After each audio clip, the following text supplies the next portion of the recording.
I'm Pastor Dave Denoon of the First Congregational Church of Webster Groves, Missouri, United Church of Christ, with your weekend announcements for Saturday, November the 7th, 2020. There's a bit of a feeling of limbo around us as I'm recording this. The tallying of votes for the presidential election in the United States is ongoing. Neither candidate has a majority of electoral votes. When I composed this weekend's announcements, we had been in a holding pattern for days, awaiting the announcement of a winner of the presidential election. So I'm breaking in on the words I spoke a little while ago, if only to seem a little more current. For those of you who have read my Covenant News cover article, you know that I am concerned with some of you and others about the reaction of partisans to the election, no matter how it would have come out. At this moment, as I am recording this, major news organizations have announced that Joseph R. Biden has been elected president and that furthermore, Kamala Harris has been elected as his vice president. And there are folks who are elated and there are folks who are disappointed and say that they won't accept the results.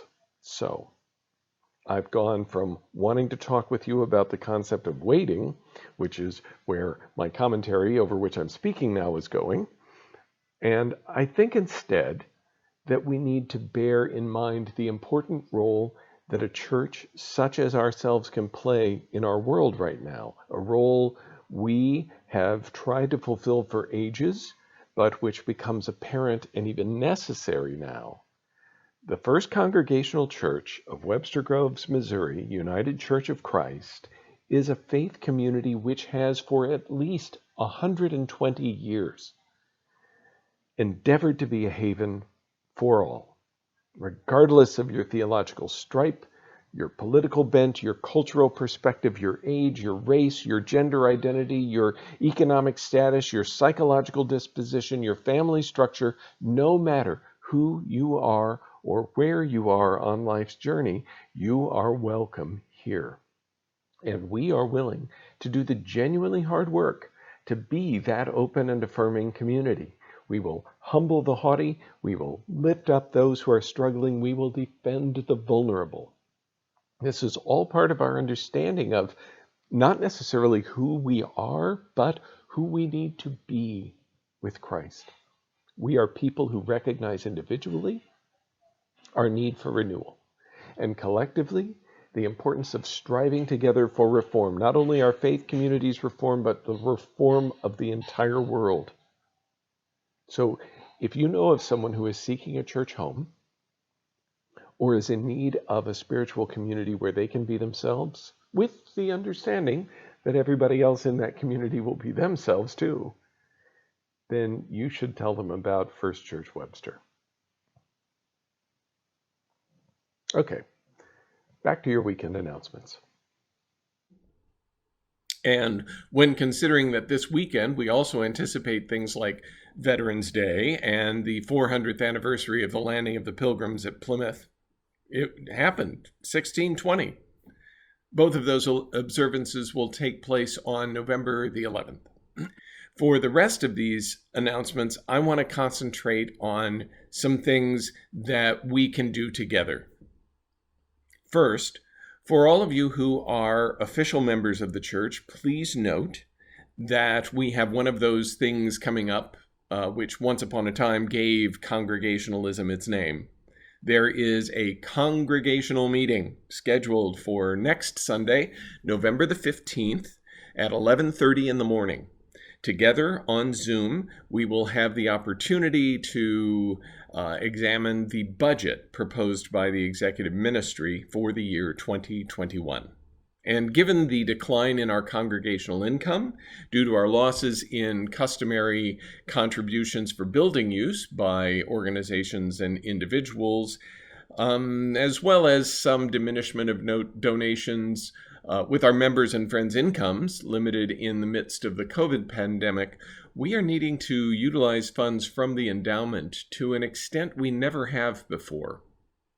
The budget was sent by U.S. mail to all the member households of the church a couple of weeks ago with an announcement of the November 15th meeting and an explanation of the expenditures proposed. If you did not receive yours or you have mislaid it somewhere, there is a link in the announcements below this, in the text announcements, that you can use in order to get reconnected to the budget before that meeting.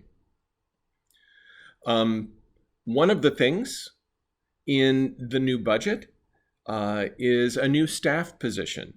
It's called pastoral assistant, and this person will be working with me in the fields of pastoral care and worship, as well as offering specialized ministry in areas of Christian education and spiritual development for our young people.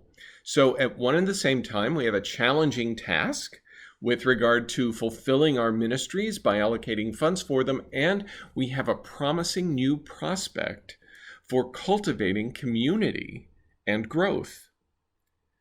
Did you hear me in that last little bit mention an anticipated diminishment of donations? Another thing that we're doing together right now is following the inspiration of our stewardship committee. The stewardship of our personal resources, time, talent, treasure, is a subject that confronts us every year at about this time. The stewards are issuing their invitation to generosity for the coming year during these weeks as we approach the budget meeting.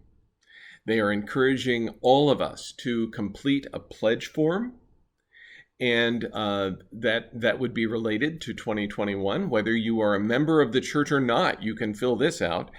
You're invited by the stewardship committee then to, the theme is beloved, love one another, and to express your love to and through your faith community by committing not only yourself, but a portion of your income to the work and witness of the First Congregational Church of Webster Groves for year 2021.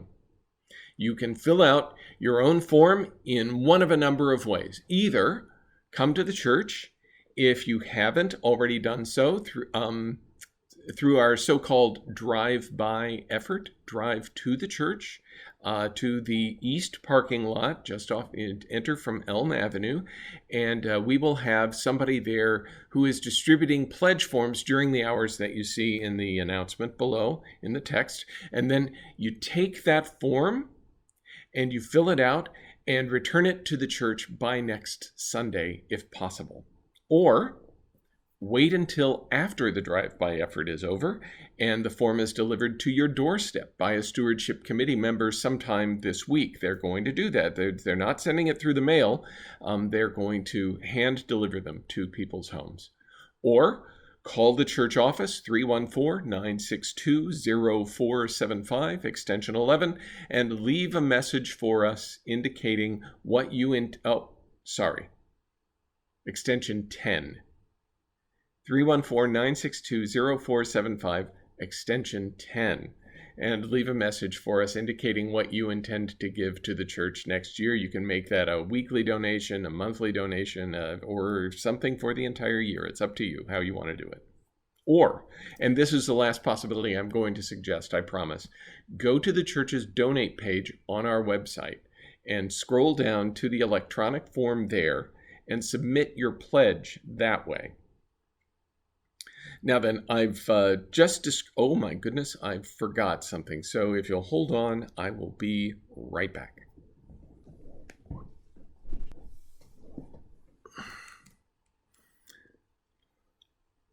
There. You see that? That is that right there. That is a pin. And you can tell it's a pin because it's got a little pin part back here. I had forgotten to put this on. And so I just ran into the other room in order to be able to take it and put it, I wanted to put it here. Very important to know, don't drop the backing. You drop the backing and it's quite pointy. So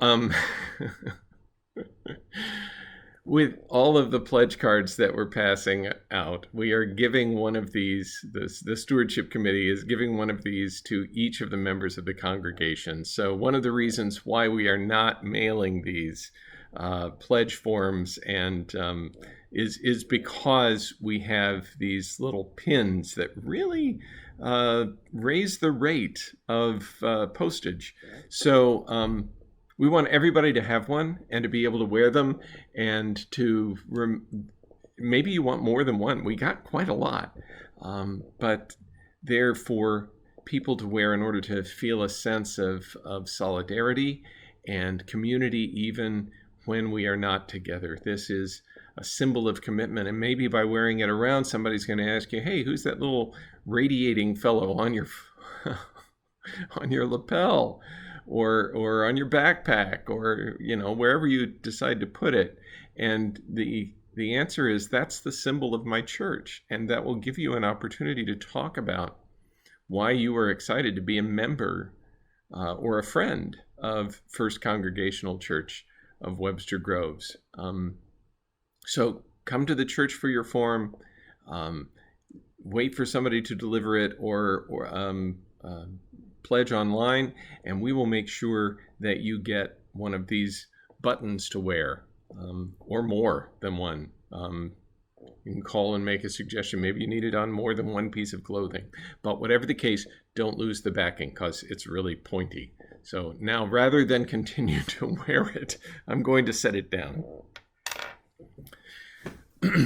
Whichever way you choose to make your commitment for 2021, we would love it if you would do so by Sunday, November the 15th, so that we may together consecrate our commitments in worship on that day. If you can't commit by then, that's okay. We want you to take the time you need in order to do this right for you.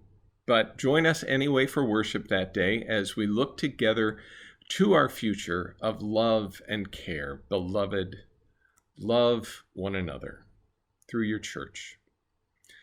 After our mutual consecration of commitments, as I've already noted, there will be that congregational meeting on November 15th at 11:30. It is scheduled then, rather than, say, immediately following worship or at 11 when our virtual coffee fellowship begins, because Sunday, November 15th is also our target date for allowing a small representative sampling of worshipers to join worship leaders in the sanctuary.